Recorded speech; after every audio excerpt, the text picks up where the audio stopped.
কত কিছু নিয়ে আন্দোলন, প্রতিবাদ, প্রতিরোধ গড়ে উঠেছে।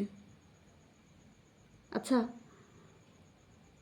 আমরা এটা নিয়ে কেন আন্দোলন করতে পারি না? এই যে খুব সকালে যখন বাচ্চাদেরকে নিয়ে স্কুলে যাই, কতগুলো হকার খালি পায়ে হাতে বিড়ি নিয়ে বিড়ি ফুঁকতে ফুঁকতে হেঁটে চলেছে। বিড়ি ধোঁয়ায় বাতাসে মিশে গেছে, সেই গন্ধ নাকে আসে। বাচ্চাদের খারাপ লাগে, যারা মা তাদেরও খারাপ লাগে, কিন্তু এটা নিয়ে কোনো প্রতিবাদ, প্রতিরোধ করতে দেখলাম না।